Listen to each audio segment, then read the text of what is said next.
All right, sis. Oh, I'm very excited. I'm very excited. Oh, just sitting here with dear friend and sister and colleague and fellow Massachusettsian person, Marguerite Rigolioso of Seven Sisters Mystery School. And welcome to Magdalene Dialogues. The Thank Magdalene Dialogues are, I just want to welcome you all for being here. And especially, of course, to welcome you, dearest Marguerite. My vision for this for this gathering is really to invite in sisters, women I know who are doing really interesting work connected to the Magdalene and connected to priestesses, goddessing the sisterhood. And I realized some months back that I know a lot of women who've written a lot of really interesting books connected to Mary Magdalene and these other topics. And I reached out to one of those recently, and that's why we're here today. And this is intended really to be a conversation, a dialogue.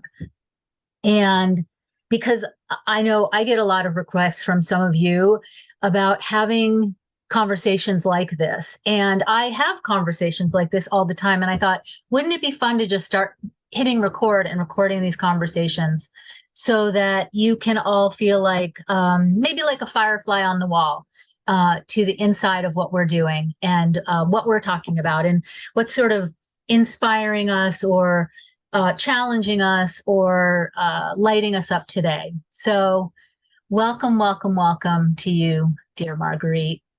thank you, Claire. I'm really so happy to be here. I'm glad that we're having this conversation. I'm looking forward to learning much more about you as well.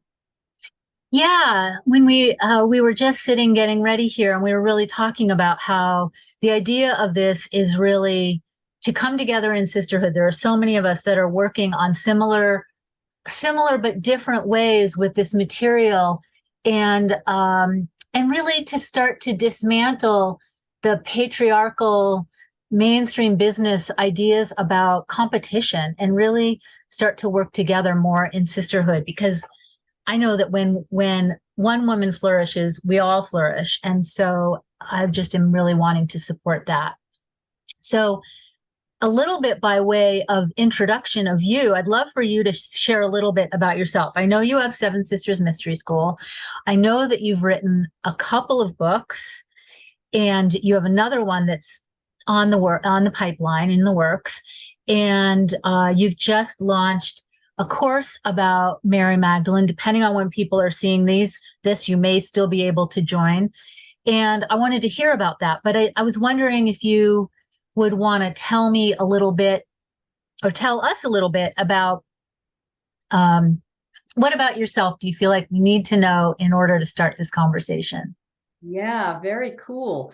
Well, first of all, I'm honored that you are in the course that I'm teaching, since you're a Magdalene expert with your own book and other offerings that you give. And, Elaine Doty and I were talking about this. She's another Magdalene teacher.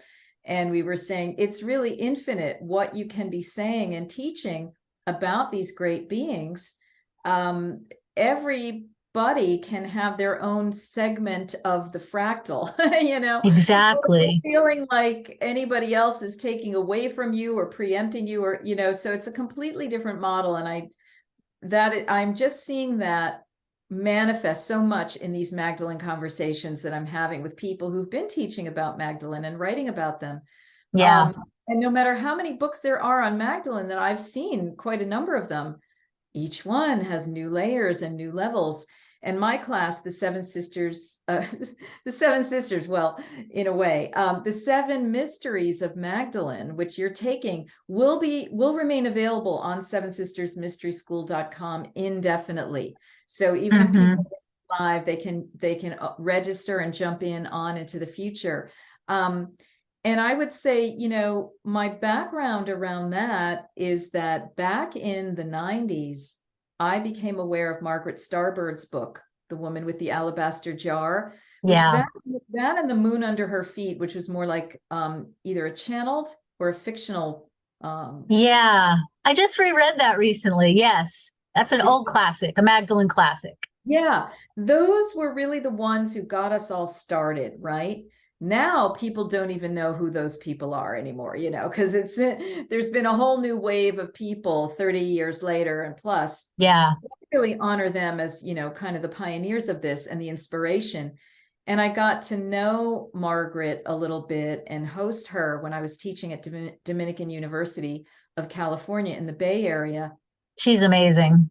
She's amazing. And I started doing these slide presentations in the Boston area on Mary Magdalene well before I even went to graduate school, right? I Wow. was so intrigued. I would just, create these slides on my own, start talking about them. This material, I was, a little professor in the making without even knowing it. Yeah. Fast forward, I ended up going to the California Institute of Integral Studies, got my master's and Ph.D. And that focused on my doctoral dissertation focused on divine birth as a real thing, as a real priestess practice. And that became my first two books, The Cult of Divine Birth in Ancient Greece. And then the second one, Virgin Mother Goddesses of Antiquity. And then, those were academic books. And then I was teaching. I ended up teaching a whole semester-long course on Mary Magdalene and like the context around her in the ancient world.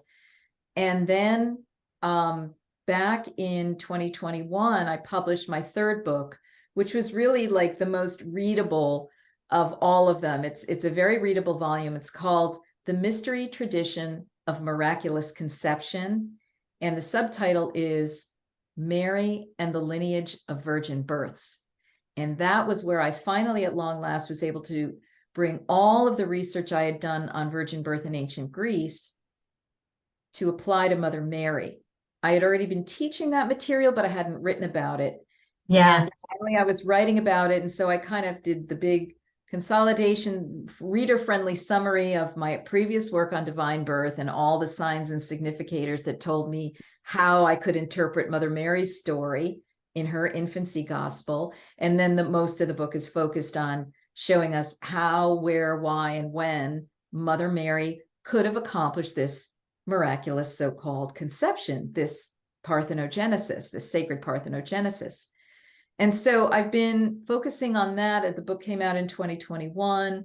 And so up until recently, I was focused on speaking about that, teaching about that. And then I really got the intuition that the next course I was to teach was to go back to the Magdalene material, but on a new rung of the spiral with all of this other research that I'd done, all these new understandings over those 30 years, right? And start teaching about her in a whole new way. And that's where I developed the 7 Mysteries of Magdalene course. So that's kind of a little short backgrounder on where I am and why we're here today together. That's so awesome. It's so cool to hear the trajectory of things. It's like you kind of started with her and then diverted or diverged into other things. It's not a diversion, really. It's not off the path. It's still part of the path. And it's not really a surprise, is it? It's not a surprise to me or probably anybody watching this that you would get interested in Magdalene again, because there seems to be this big upwelling of Magdalene energy, which I want to talk about in a minute. But yeah, I think, and I want to say, and I want to find out about your book too, because I want to hear what is your Magdalene book about. But yeah, now, fast forward 30 years, I did all this research and I made the connection between Mother Mary and Magdalene, which hardly anybody has considered or written about. I was able to do some research on that and find out what their relationship was, and then start making some imaginings as to what the rest might have been. And in fact, class 2 of the 7 Mysteries of Magdalene is devoted to that, the mystery of sacred sisterhood, based on the successful mentorship of by Mother Mary of Magdalene, yeah, as well as Mother Mary's sister, another Mary. another Mary. So Yeah, this is yeah, all also going into healing the sisterhood wounds. We've all yeah, had competition, jealousy, betrayal, whether it's family sisters, whether it's, sisters in the community, people yeah, in school, right. colleagues, right? All that stuff comes up in sometimes a not very nice way. And so I'm looking at these two women as masters and mirrors for healthy relating among women of power. Absolutely. And I see so many women who are very interested. I see a couple things happening sometimes. Sometimes it's this confusion. So is Mary Magdalene the mother of Jesus? People will ask. It's like, no. But there's that confusion or that conflation. And then otherwise, I see oftentimes women who come to me who are very interested in Mother Mary, have studied Mother Mary a lot, have a sort of more of an esoteric, not necessarily a Christian or Catholic version of her. And then they become interested in Magdalene.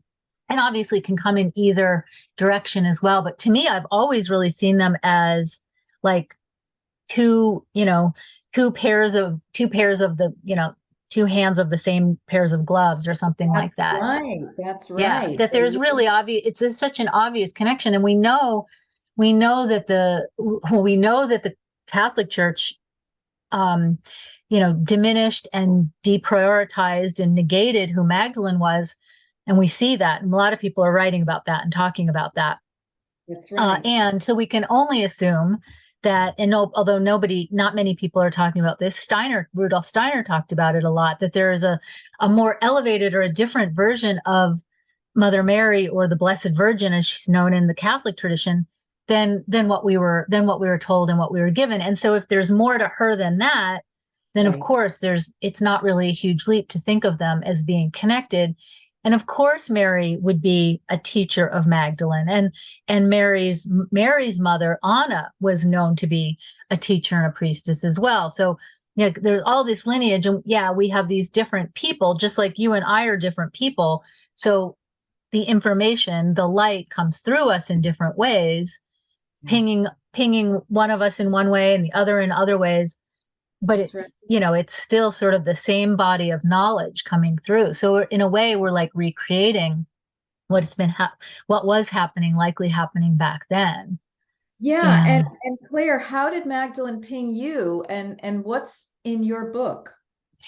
So the Magdalene Path, which is, I got a little dog-eared copy here.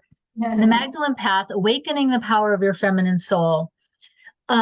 I like to call her my spiritual obsession. I was interested in spiritual things at a pretty young adult age and was awakening. I was living in the Boston and Cambridge area, as we were talking about before we started the recording. And I started to become interested in the esoteric mysteries about Mother Mary. And through that, actually found out, was like, well, if Mother Mary isn't who we thought she was, then what about the Magdalene? Like that was the way my trajectory came. And so I was always really fascinated by her. But, this was back in the 80s and the 90s, where we didn't have the internet today, where you just pop in. Right, exactly. Where you had to actually go to physical libraries. And I lived in upstate New York. There was an esoteric library in the rural hills there. There's a Waldorf community there, and there's a metaphysical library. So I would go to this library and look up, and always I would be looking in the back in the indexes. Look up Mary Magdalene. What do they say about her? And she's a prostitute. It's like, okay, throw that book away. And always when I'm in any kind of library, not just the esoteric. So I was really questing for my purpose. Fast forward many, many years. And I was living in Oregon at the time and living a really beautiful, very good life. I had a private practice as an art therapist. I was living in this beautiful custom home on a river. I had friends, community, partnership, and I felt incomplete. I felt like there was something more, and I couldn't figure out what it was. And every time I would tune in and tap into guidance, or, be in some sort of ritual and asking for guidance, or on my own meditating, it would be about Mary Magdalene and the awakening of the divine feminine. And, this was in the late 90s, probably, definitely in the 2000s, mid 2000s, early 2000s.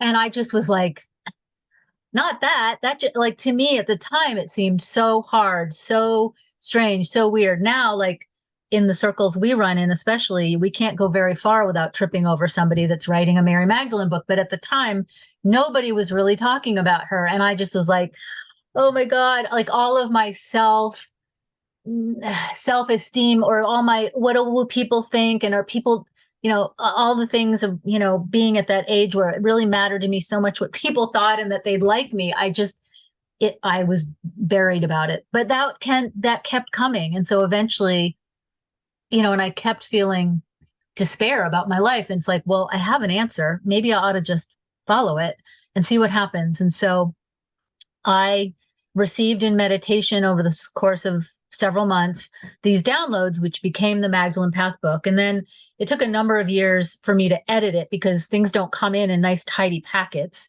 chapters organized. And so, so that's the Magdalene Path book. It's really partially about my process, but partially about telling her untold stories and from her, and about the way in which her life impacts and resonates us, how that brings meaning to our lives now, like why she matters now, and what are the messages that she has for us now, which have a lot to do.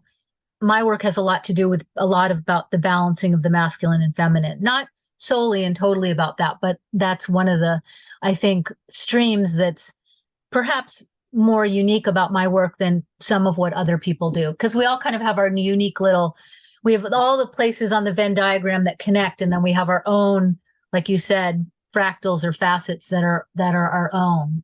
Wow. Yeah. Fascinating. And that's part of why I like going to classes with other people such as yourself, because you bring to it your own flavor. You've done your own scholarly work. I'm a lifelong learner. I love learning from other people. Plus, I feel like you're saving me a ton of time because I'm just kind of like, go to you. I receive what you give. You also give me, resources that I can, then do my own research and diving in on. So, yeah, I love that. Plus everybody carries their own flair and energy. And so I get to, in a sense, sit at the feet of the Magdalene through my experiences with you or Elaine or Margaret. Yeah. Yeah. Yeah.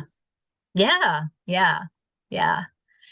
So, so one of the things I was curious about I think you've already spoken to, which is, because a lot of your work lately has really been focusing on these virgin birth miracles of divine conception, and related to Mother Mary. And now you're bringing back in the Mary Magdalene piece. So I'm curious about what you think is happening around that. Like, was there a particular piece that was missing from the mainstream or even from the esoteric narrative that you felt like needed to be brought forward now? Yes, very much so. This has been brewing for a number of years, really. Yeah. Maybe really since I got into the divine birth work, starting in about 2001, I started getting the downpours. But as I started progressing and realizing how Mother Mary was part of this whole living wisdom stream of divine birth, she wasn't the only one, but she was a very high-level adept, if not the most high-level adept. And a visible one too. I just need to plug in my thing. Excuse me for a sec. There we go. All right.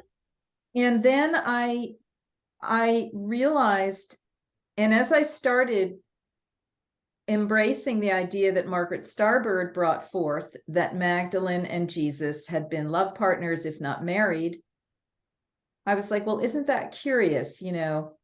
Mother Mary gives birth to the avatar, and then Mary Magdalene has sacred marriage with the avatar to potentially create a lineage. And that's what Margaret Starbird said, and that Sarah Kali was the French in the legend, potentially the daughter of them. And there are others who have said that they're lineages of their children, that now go through the planet in order to bring a certain DNA vibrational frequency ultimately, right? Yeah. So I started looking at, well, what would Magdalene's practices have been around this womb work? Mm, That's what I'm going to be discussing in probably, I think, class 3 of the 7 Mysteries of Magdalene, where I'm going to be looking at her sacred marriage relationship with Jesus. And what my evidence is that Magdalene also was a divine birth priestess, but not of the parthenogenesis virgin birth kind. The, right. tantric, the tantric kind, two ends of a spectrum. Okay, Mm-hmm. a spectrum that I had been aware of for a while. And then I was finally able to get the evidence for Mother Mary. And those are some of the details that we will be looking at in the class that people can then evaluate. Which also puts her whole categorization as a prostitute into a whole new understanding, realizing, Right. oh, she wasn't a street prostitute, she was a sacred temple tantrika, Right. may or may not have been associated with a temple, but I feel that all the indications in the esoteric manuscripts indicate that this was part of her work and part of her work with Jesus. And that's why unconsciously or through whatever means, the Catholic Church slapped the prostitute label on her. So those are just some little teasers. Yeah, those are That, some good teasers. Those are some yeah, good tidbits. Because I know that one of your a revelation that came to me through you, or a confirmation, I'd have to say, is about you did some research or you found not documentation, but writings about Mary as being in the temple, Mother Mary being in the temple. And it's one of those things that once you pointed it out, it's hiding in plain sight. But it's in her infancy gospel. It's called the Infancy Gospel of James. and Original, that's one of the apocryphal gospels, or one of yeah, the mhm. one of the apocryphal. Original title, Birth of Mary. And that's what my most recent book, The Mystery Tradition of Miraculous Conception, elaborates upon. It dives into that entire gospel and teases it out, and shows all of the evidence. And I really analyze every single almost word and phrase to show what Mother Mary was doing. And that, yeah, she had time in the temple raised by the virgins. That's right. So then it's not a stretch to think that Mary Magdalene, and that would have been would have been a temple priestess, and that was the So, guidance I received from her as well. Is that there were temples, still Jewish Hebrew temples at the time, that revered both. Some had more feminine focus, some had more masculine focus. The split hadn't really happened yet. yeah, Um, they were known as the Kadesha. those mhm. those virgin weaver priestesses. They were also Yeah, weavers in the that's temple. right. Yes, that's And right. literally in the Old Testament, you can find this, okay? The Hebrew Bible. That's Numerous right. mentions of them and then exhortations against them and how this needs to stop and this and that. Well, if it needs to stop, it means that it had started and was going on. So why are we all like, what? Virgins in Right, the temple, what? Sex in the temple, right. it's like, I know. you're talking about are these virgins that were sometimes celibates, divine conceivers, sometimes sacred servants of Right. sex. Mm-hmm. They, Right. I don't know how they divided them up, or if they Right. self-divided, or if they Right. all did the same thing, different time. This is like a big mystery that Yeah. in my psyche is still unfolding. And I think like collectively, we're going to be figuring this out as we start putting 2 and 3 and 4 together. Yeah. And it's so amazing how once you see it, you can't unsee it. But until you see it, it's like, what? It's right there like you said, it has to stop, which means it's going on. Like, how do we not see that? But I think I guess I'd be curious about your perspective on this, but is it just that we've been just so trained to see and read things in a certain way that even though it's right there, Yeah, we don't see it? that's right. Because first of all, not many people read the Bible anyway. And if they do, it's so long that are they going to pay attention to those little details? And Right. they're so programmed that our eyes just glaze over. Like we don't really get, because the programs of what we're supposed to see and believe are so strongly out there in our psyches. Okay. Yeah. Now I'd like to hear from you. What did you receive from Magdalene about her sacred sexual work? Well, so most of what most of what I received and then wrote about was about what her time in the temple was, and then it kind of shifted gears into, and this is what it means for you. Okay. And she alluded to a lot around this sacred sexuality piece, but she didn't really go there because I kind of sense that some of that was probably my own. Like, it was already a stretch for me to be like talking to this unseen being and be writing this book. And then to get into this whole sexuality thing, it was like, ah. So, but that, all that to say, I mean, that's just my vulnerable self reveal there. You know, it's like, there's more there. And certainly since then, I've heard from her a lot more about that. But I also have felt like the timing of bringing all of that in hadn't come yet. And I think, you know, as we're talking about it here, obviously it's starting to come. There are women that are there are women that are talking about this, and it's like, but the very real sense that I got from her, the message was like sort of taking it in stages or taking it in chunks. And the whole "she isn't who you think she is" piece was first. Yeah. Her as a sacred woman, as a priestess, that's kind of connected to that, but sort of second. Relationship with Jesus, how to sort all that out, how to deconstruct the fact that why are we so interested in whether or not she's having sex with this guy and is she married? Like, really, as women, do we not have, is there not more available to us than those sorts of, you know, water, water cooler conversations? Yes, that's right. So I definitely, and it has to do with embodiment too. I mean, most of my work with her is around creativity and creative energy and embodiment, but also inhabiting the womb space, inhabiting our bodies, but really making peace with the womb. And so I have a very real sense. I haven't talked about this with anyone, Marguerite, much less on a recording, but a recorded conversation. But I have this real sense that that is waiting, but it's also waiting for the right time, both in the world and as well as in my body of work. Wow. Well, Yeah. I think we're starting to zero in on that time now, for Yeah. sure. And it'll be really interesting to see what happens in your oracle space with Magdalene as you receive what I'm talking about in the class, because I think that we all help each other. Like you were saying when we were chatting, like, oh my God, you know, you've done all this segment of work. Thank you.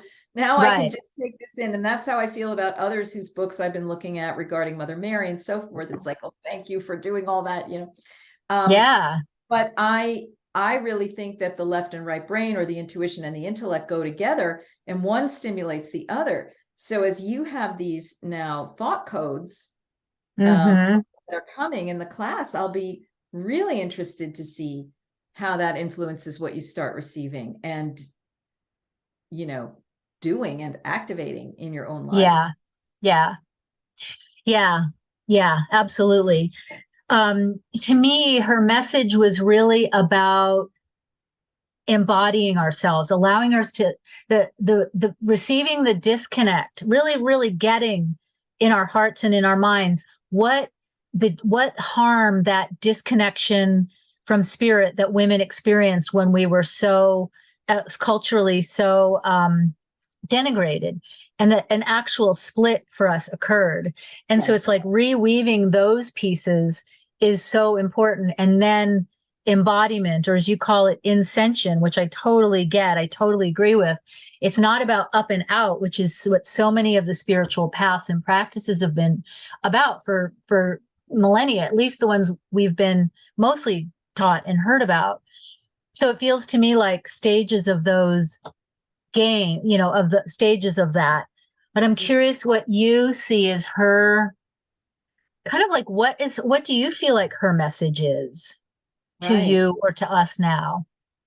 Well, you know, first of all, that split that we're talking about between body and mind, or, you know, womb and intellectual priestess or whatever, that's the split that happened when they split up Mary Magdalene and Mother Mary. Ah, yes. And so in the class two, Yeah. we're bringing them back together. And I'm talking about this also in my next book about Mother Mary, which is looking at her whole entire life Yeah.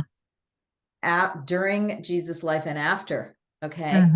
And what that was all about, like this hidden material. Yeah.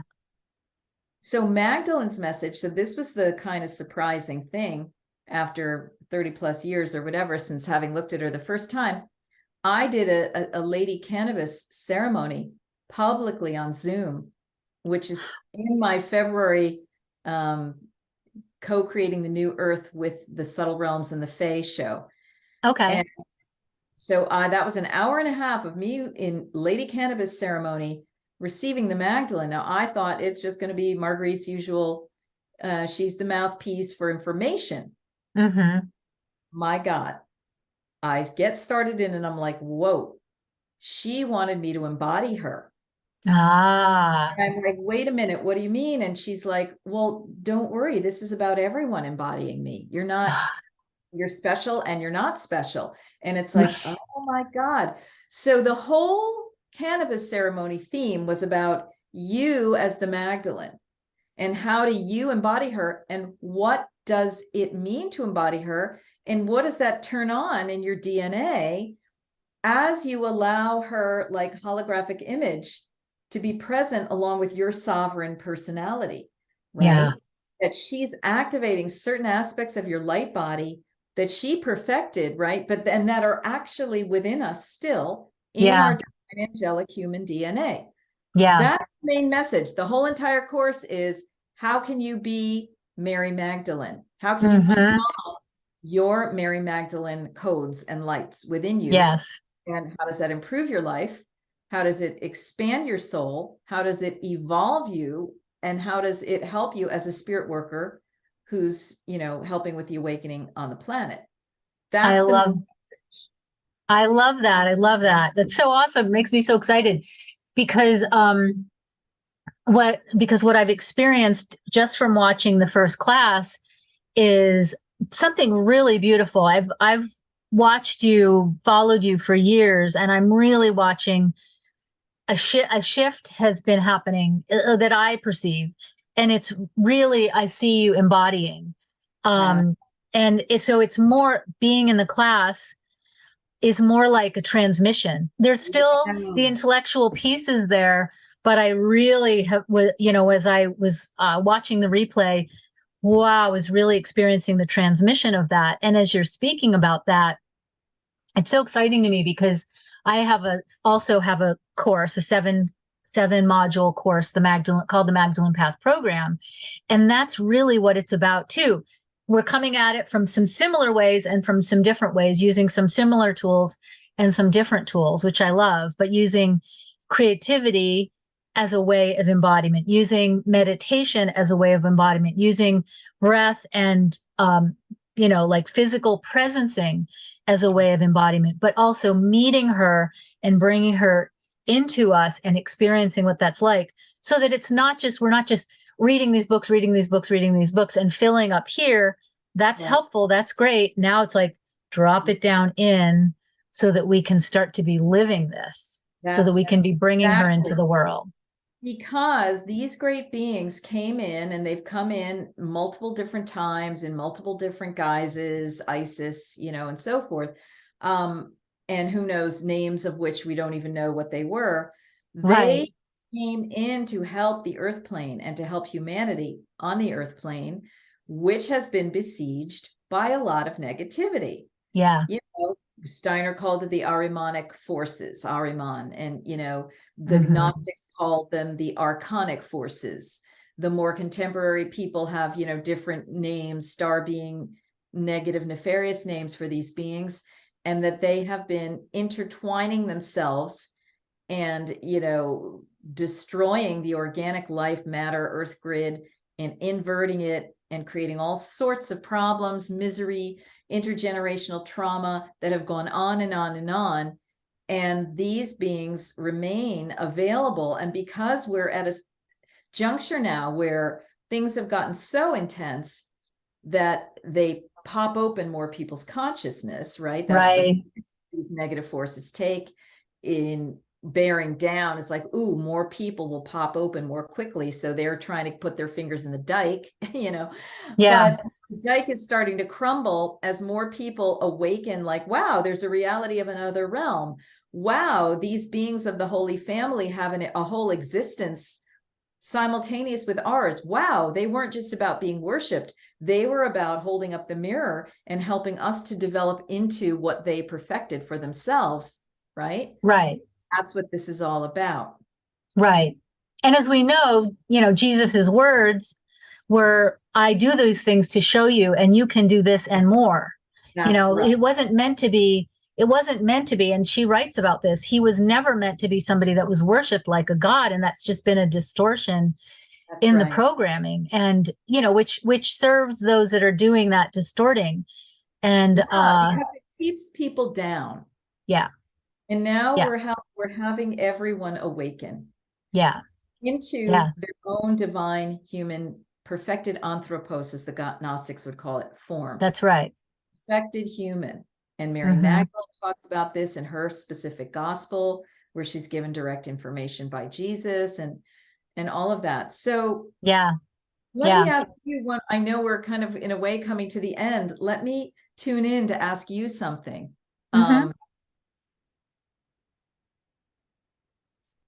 Where do you see yourself going with Mary Magdalene?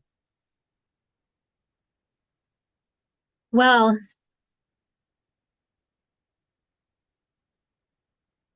I mean, just through this conversation, there's this whole sacred sexuality piece. That's one aspect. Allowing women to deepen further into their own embodiment. That's another piece. Yeah. One thing I'm seeing a lot in my private practice, and particularly I have a spa sanctuary at a boutique hotel that my husband and I own in the Columbia River Gorge. And I'm seeing a lot of women who are, like you're saying, popping open. They're not having these like spiritual emergencies like people used to talk about or have like in the 80s and 90s. Right. It's more just that they're curious, or they're open to things that they never would have, that they never would have been open to or done before, or they're just overdoing it the way they've been doing it. They don't know quite a new way, but they're open for the first time to what's Reiki, what's crystal gem healing, what's healing, working with sacred anointing and sacred anointing and oils and things like that. So, so those are some directions. But also I'm starting to convene a community using Mighty Networks, which is an online platform that is kind of combines the best of Facebook with the best of some online class portals in a sense. And so it'll be a place where people can come together in community. And part of why I want to be doing these Magdalene dialogues, and I have an inspiration around doing a book club where we take a book like one of your books. I'd like to use one of your books. Maybe it's your recent book, maybe it's the one that's just in the pipeline. We'll talk about that after and see. But we take a book and everybody every month is reading that book, and where there's questions in the portal about that book, and then there's a conversation with the author about that book. And then doing these Magdalene dialogues where we're really kind of getting into who she really is, or who she really was, or who she is now. And what does that mean for my life today? How do I live and embody that in my life? Because that's mostly what I'm seeing. I'm seeing a lot of curiosity for women with that. Like, how do I use this? So those kinds of things. And also, just doing deeper dives into sacred creativity. How do we use our creativity, our art making or poetry making or writing as a tool for divine inspiration? I did it using the Magdalene Path book, so I know that about writing, and I do different kinds of paintings and art. And so I like those can be oracular too. and also just, and as an art therapist, like ways of working out what's going on inside of us so that we can bring those out to the world.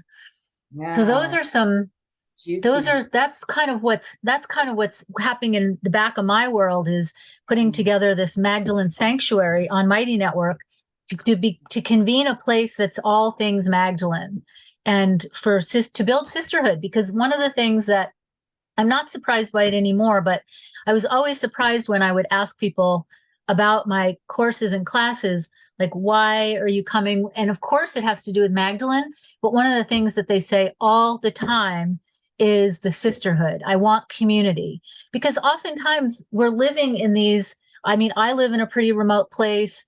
You live in kind of a remote place. Some people are living, in very urban places, but can still feel very isolated around this.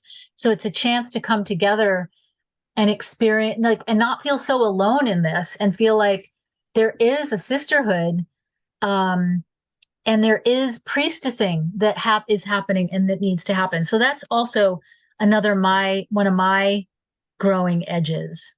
That's So beautiful. You're gathering back the tribe of women of, like, you know, the early church and beyond. I'm finding out how many women there were around Mother Mary and Jesus and Magdalene. Like, yeah, there's like a whole school of people that would go out into the world and be mentored to teach, right? And yeah, so, yeah, wow, it's yeah. yeah, community, community, community. And not everyone needs to do it on a platform or at the level that you and I are doing it at. It can be people that are just not just, because it's not a diminishment. There's ways to be priestessing in our own community, with our own family, in our workplace, or just even changing how we're seeing our lives, so that we start to really reclaim this idea that we're priestessing, which has been so it's been so denigrated and defiled and denied that it's like it doesn't even exist in people's terminology a lot of time. No, priestess, what's that?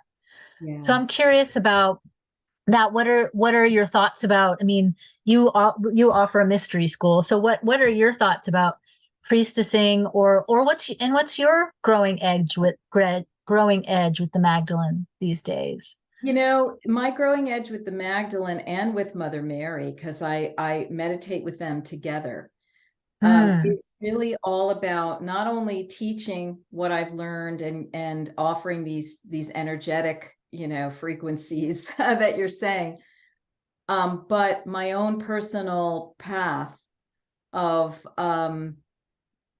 becoming, the more elevated type of individual, working mhm, on my own healing, working on my own shadow aspects, coming to consciousness, being more involved with a state of love as much as I can, mm, and really trying to live that out as much as I am teach that out, right? So right. that's where I'm going with them.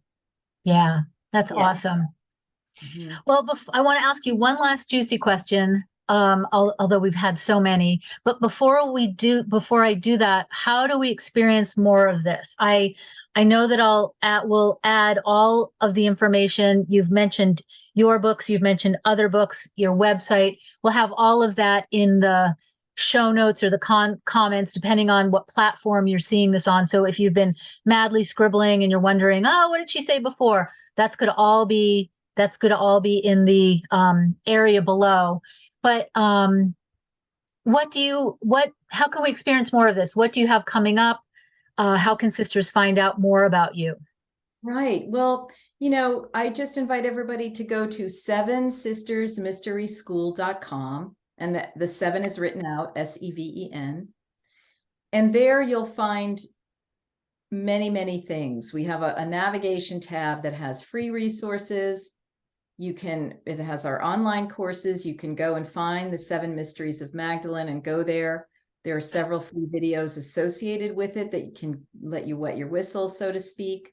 And, I have a course on Mother Mary there as well, the Mother Mary mystery teachings. Okay. The Holy Womb Chakra teachings. These are like things that are all kind of going together in this like Yeah. PhD curriculum type Yeah. thing. They're all kind of the complete protein of what you could get if you took these various courses at Seven Sisters Mystery School is pretty transformative, right? And so you can start at any level, the free level, the low cost level, any of that. People can have sessions with me.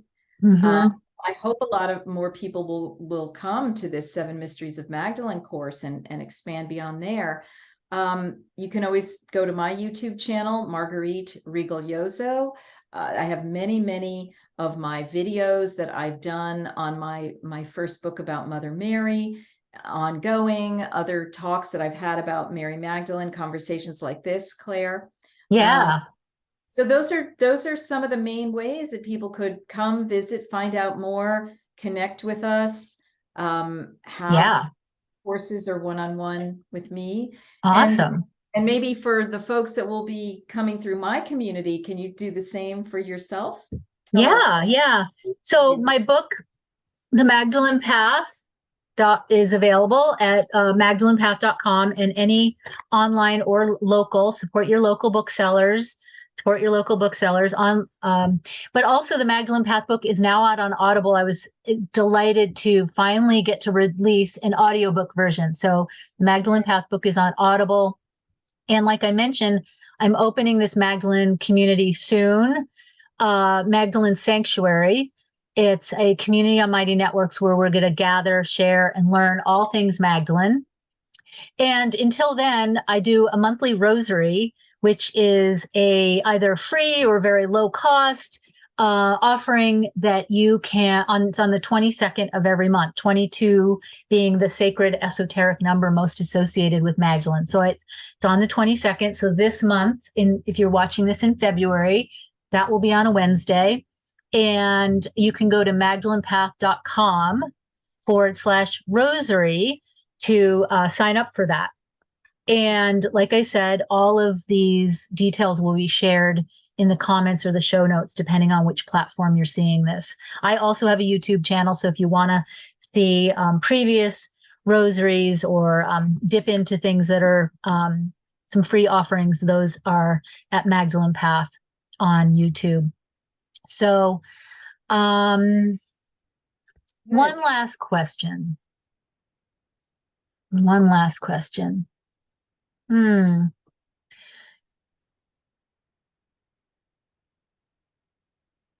it's about the term priestess. So I'm just wondering what you might have to share with us about the word or the term priestess.